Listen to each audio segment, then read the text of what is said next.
Donc un nouvel épisode de Matnum pour janvier 2024 où je vais parler de photographie computationnelle réalisée avec mes applications, donc Camare, Vicam, Digital Pola, Darkcam. On va repartir un petit peu de là où on en était le mois passé, donc la recherche d'un nouvel algorithme, et j'étais un petit peu parti dans l'idée d'un monochromatisme.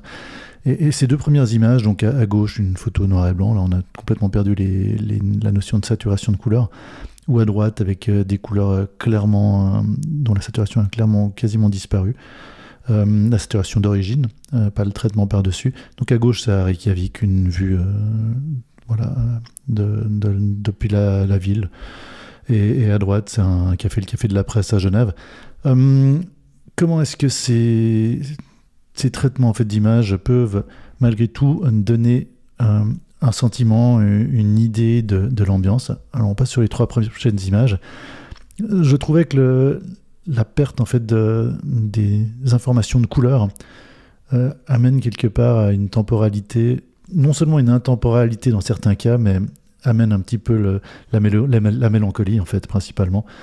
Même si des fois ça révèle aussi le côté graphique pur, mais principalement pour moi c'est vraiment un peu cette notion de mélancolie. Là on a trois images aussi prises visiblement d'un hublot d'avion, c'est pas forcément le même voyage, mais en fonction du traitement, en fonction de la couleur, la chaleur ou le froid ou le flou, il y a pas mal de choses qui peuvent ressortir.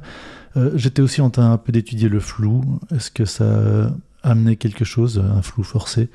Je l'ai fait sur d'autres modules et d'autres algorithmes. Là, on passe sur une autre image. Ou aussi la perte vraiment de contraste, comme ici, cette maison dans la neige en Islande, où vraiment là, on crée en fait la sous-exposition, on crée un peu le mystère aussi par ce biais. Le monochromatisme qui ne révèle pas les petites pointes de couleur qu'il pourrait y avoir. Et en plus ces pertes de contraste, possiblement ce flou où cette n'était pas totale. Donc j'étais vraiment parti un petit peu dans cette idée-là. Encore deux exemples ici de montagnes islandaises vues d'avion. Différents types de traitements qui amènent vraiment quelque chose de très différent, que ce soit dans un cas un peu plus graphique comme j'en parlais un petit peu juste avant, à gauche, avec ce côté noir et blanc et cette granularité un peu analogique de film, ou cet effet vraiment numérique à droite, avec ces effets de water shading dans le traitement de l'image. Voilà, c'est vraiment toutes ces réflexions-là que j'ai eues le mois passé. On va arriver un peu plus tard à ce à quoi j'ai abouti. Voilà, encore trois exemples aussi. J'ai vraiment bien expérimenté aussi dans le côté graphique, essayer de trouver des idées. Qu'est-ce qu'on peut ressentir à gauche? Tout à gauche, là, il y a du flou. C'est la mer, en fait, que l'on voit avec des champs neigeux, une route. Difficile de vraiment imaginer, il y a des reflets. Le traitement d'image est vraiment là pour renforcer ce côté un peu poétique, un peu de mélancolie, comme je le disais avant. Enfin, en tout cas, dans ce que j'essaie d'exprimer sur cette image. Au centre, plus le côté graphique, là, avec un grand angle. Toujours avec le grain de film, le côté analogique qui essaie de ramener un petit peu de matérialité dans l'image. Ou à droite, là, vraiment ce traitement, on perd la couleur d'origine en grande partie, avec ce traitement, le filmulateur et l'ensaturateur qui se combinent, qui crée cet effet plutôt graphique, mais avec du détail et une sensation de matérialité, comme si c'était une photo où on le voit avec ses empreintes digitales. Un filmulateur qui est assez ancien déjà. Mais enfin, bon, voilà, encore deux exemples, soit avec du noir et blanc, une certaine perte de contraste là, lors d'un spectacle musical, ça c'était à Reykjavik, ou à droite, un champ de neige et la mer. On retrouve un peu des couleurs, là, si on amène quand même de la couleur. C'était vraiment ma question, quel genre de module est-ce que je veux faire? Qu'est-ce que je veux avoir comme nouvel outil? Car ces algorithmes, je les considère vraiment comme des nouveaux outils, comme ce serait un nouveau film analogique, ou un nouvel objectif. C'est une nouvelle manière de voir le monde, et essayer de créer vraiment un outil qui est cohérent. Voilà, encore des essais en basse lumière à gauche, avec beaucoup de grains. Alors là, c'est le même filmulateur dans les deux cas, avec des essais aussi de gérer le flou, la baisse de contraste. Un à gauche avec un détail de villa, alors c'est dans les pourtours de Reykjavik, les quartiers périphériques, ou au centre, un musicien flou lors d'une performance, avec cet aspect un peu fantomatique. Ou à droite, là, vraiment l'utilisation de filtres numériques, donc de ceux qui existent déjà. C'est vraiment une sélection que j'ai prise dans le générateur aléatoire de mes applications, où la baisse de contraste est plutôt rendue par le fait qu'il y a un effet de water shading qui fait qu'on perd les données. Enfin, on ne retrouve plus vraiment les données en haut, en bas, et on se focalise un petit peu sur le centre dont les données sont préservées. C'est un peu dans cette direction-là que je voulais aller. Là, il y a 3 encore images de ce type-là, à gauche, avec un effet numérique vraiment pour créer un peu le flou de l'information, de la perte des informations, rajouter des données, du grain, du bruit, pour rendre le sujet un peu plus difficile à comprendre. Ou là au centre, dans un transport public à Reykjavik. Alors, pas mal de traitements là qui m'ont amené en fait à tranquillement aller vers autre chose. Là, on retrouve tout à droite, sur ces 3 images à droite, là, on retrouve l'étang, là, c'est un petit lac au centre de Reykjavik, où ces détails de fleurs. Essayer de voir, est-ce que je veux styliser plus la couleur, diminuer le nombre de couleurs dans la palette, ou est-ce que je veux vraiment diminuer le contraste. C'était pas mal de réflexions aussi avec celle-là. Donc là, je suis toujours en train aussi, j'en avais parlé dans les épisodes précédents, essayer de faire peut-être un outil qui permette de faire une sorte de bracketing d'effets. Donc là, avec le noir et blanc, qu'est-ce qui me parle le plus ? Est-ce que je vais à l'opposé, comme sur l'image toute droite, vers des forts contrastes colorimétriques avec des belles saturations, ou est-ce que je diminue un peu le contraste, je rends les choses plus douces, comme l'image du centre, ou carrément j'élimine sa formation de couleur. Donc c'est vraiment quel genre d'outil est-ce que je pensais avoir besoin. Donc indépendamment de ça, j'ai quand même beaucoup d'autres clichés comme ceux-là. Donc là au centre, on a l'image de la dernière éruption qui a eu lieu en Islande, au sud de Reykjavik, près de la ville de Grindavik, vue de Reykjavik. Mais aussi une image de spectacle à gauche, où tout à droite, c'était fait styliser sur ce 4x4 Volvo assez particulier. Voilà, des images qui aussi me poussent à aller dans d'autres directions, ou simplement comme avec ces 3 images-là, des détails, donc là, un ciel, un coucher de soleil à gauche, sur, je sais pas trop où en fait, mais ou au centre, là, une image du vent sur une piste d'aéroport, ou tout simplement de guitare, en utilisant là un simulateur qui rajoute de la texture et qui aplatit un petit peu les couleurs en ajoutant ces textures, avec 3 ensaturateurs différents là par contre.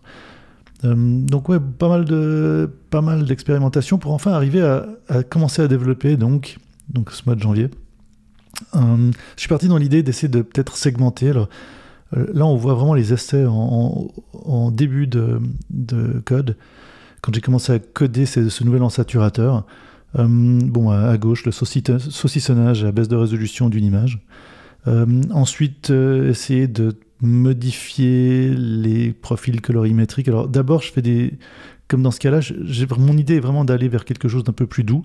Mais pour commencer, quand on code, en tout cas moi, mon approche des modules, c'est vraiment d'essayer de comprendre ce que je fais aussi, de bien contrôler mon cheminement logiciel. Donc là, j'essaie vraiment de segmenter les zones de couleurs, de colorimétrie, donc comme on peut le voir sur l'image centrale ou de droite. Avec combien de segments, est-ce qu'on redirige des segments, est-ce que ça a un sens visuel. Là, 3 autres images où on voit tranquillement, j'essaie de rajouter un peu de texture, j'essaie de maintenir une certaine compréhension de ce que je fais en renforçant vraiment ces zones qui sont bien définies, colorimétriques, pour bien comprendre là où je fais des modifications. Donc sur l'image du centre aussi. Ou sur l'image à droite, là, la dual photo, où je suis en train de me poser les questions sur ce que je fais. Et donc en face, d'un côté de mon device, de mon téléphone, j'ai le code. Et de l'autre côté, j'ai moi pensif. Alors j'ai pas mal de photos comme ça. Au début, je les éliminais. En fait, là, je les garde plutôt. Je trouve que ça me rajoute un historique aussi de ma perplexité, souvent, lorsque je fais mes modules. Voilà, donc dans l'avancée de la création de ce module, de cet ensaturateur qui arrivera à Kainswo, qui est déjà disponible sur 3 des applications actuellement. Voilà la première avancée, donc encore un petit peu trop net à mon goût, les sections sont un petit peu trop nettes, mais J'avançais tranquillement, là, c'est des paysages, des détails en fait de Reykjavik dans le quartier où je suis en ce moment. Voilà encore une grande image panoramique. Donc là, avec un ensaturateur qui est cet ensaturateur expérimental et des filmulateurs qui sont mis en mode aléatoire avec cette capture là, un peu plus panoramique. On a du grain où je commence à apprécier. Je trouve que c'est un peu ce que je veux obtenir au final. Il y a toute une logique derrière, évidemment. Qui me semblait un peu trop nette, mais j'aime bien cette netteté aussi dans certaines circonstances. Donc là, voilà 3 autres exemples avec des filmulateurs qui partent un peu dans tous les sens, avec un effet un petit peu trop mou. Alors par contre, là à gauche, à ce moment-là du processus de développement, en très basse lumière, on retrouve un peu de netteté, comme cette image au centre, ou en noir et blanc, là on a, je trouve que c'est assez subtil, cet effet qui ressort malgré tout, et que je trouvais intéressant. Là, tranquillement, on approche, donc là je commence à aller raffiner un petit peu le traitement pour avoir quelque chose qui se rapproche plus de ce que je veux. Encore peut-être un peu trop de force sur les couleurs, mais 3 images qui donnent un petit peu une idée de la continuation de mon développement de ce module. Voilà, là on avance un peu plus, des images, je crois que c'est à l'aéroport de Manchester, gauche et centre, c'est au même endroit en fait. 2 images prises à peu près au même moment, mais où les couleurs changent radicalement en fonction du traitement. En fait, de l'analyse de l'image d'origine, on voit qu'il y a un plus grand contraste à droite. Le soleil a un impact assez important sur la colorimétrie. Bon, malgré le fait qu'il y a du filmulateur qui change aussi entre les deux. Ou bien à droite, là, un détail de Genève en Suisse, où je trouve que ça commence à plutôt bien marcher. Et voilà, donc ça c'est parmi les images un peu finales de ce nouvel ensaturateur, où je trouve que j'obtiens vraiment ce traitement en fait par bande que je voulais, mais quelque chose qui reste un petit peu analogique, qui donne une impression de traitement vraiment manuel, un peu mécanique, où on a l'impression qu'il y a un élément technique, physique qui modifie l'image. On va le voir de manière plus subtile là, voilà, sur cette image. On a ces effets de bande qui sont plus marqués lorsque les images sont moins contrastées, mais qui donnent de la matière, et je trouvais ça... Enfin, là, j'étais plutôt content de ce résultat, d'où la mise en production en fait, du module. Et voilà, donc ce module, on le retrouve sur les applications. Et voilà, 3 petites dernières images aussi, où on a... Là, je suis en mode aléatoire, et donc ce nouveau module est intégré. Mais voilà, 3 images en avion avec 3 traitements alors là, qui sont vraiment différents. Et je vais probablement commencer à développer d'autres options le mois prochain, mais voilà, n'hésitez pas à poser des questions, faire des commentaires, des suggestions pour la suite, y compris pour les applications que je crée, si vous avez besoin de fonctionnalités. C'est toujours discutable. Et voilà, à bientôt!